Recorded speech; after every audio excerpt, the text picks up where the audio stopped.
સુરતમાં પૂરગ્રસ્ત વિસ્તારોની સ્થિતિને લઈને બેઠક પૂર્ણ થઈ। અસરગ્રસ્ત 9100 પરિવારોનો સર્વે પૂર્ણ કરવામાં આવ્યો છે। 800થી વધુ પરિવારોને સહાય ચૂકવી દેવામાં આવી છે। બાકી રહેલા અસરગ્રસ્તો કલેક્ટર કચેરીમાં નોંધણી કરાવશે।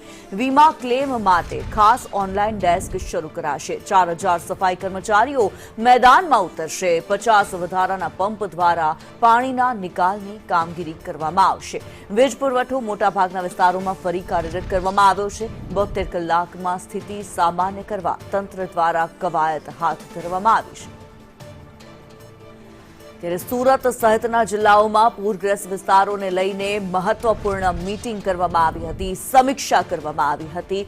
સુરત કલેક્ટર કચેરી ખાતે રાજ્યના નાયબ મુખ્યમંત્રી હર્ષ સંઘવીની અધ્યક્ષતામાં રાત્રે હાઈ લેવલ બેઠક પૂર્ણ થઈ। આજે રાજ્યના મુખ્યમંત્રી ભૂપેન્દ્ર પટેલની અધ્યક્ષતામાં રિવ્યુ બેઠકનું આયોજન પણ કરવામાં આવ્યું હતું।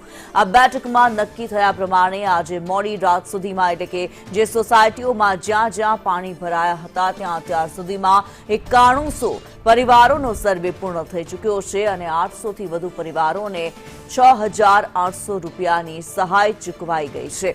બાકીના અસરગ્રસ્તો માટે ખાસ ટીમ તૈનાત કરવામાં આવી છે। 58 કમર્શિયલ વિસ્તારોમાં સર્વે પૂર્ણ થઈ ગયા છે। બાકીના વિસ્તારોમાં સર્વે કરવામાં આવી રહ્યા છે।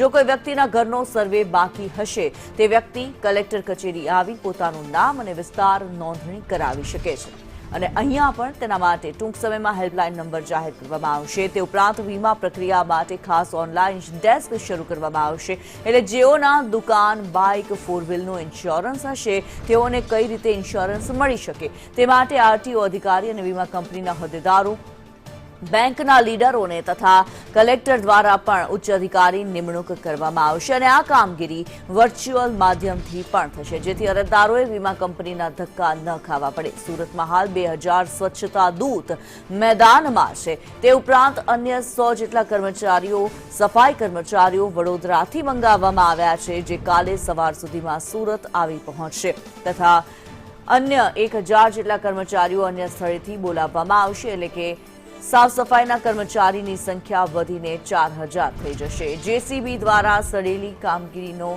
સામગ્રીનો નિકાલ શરૂ કરવામાં આવશે।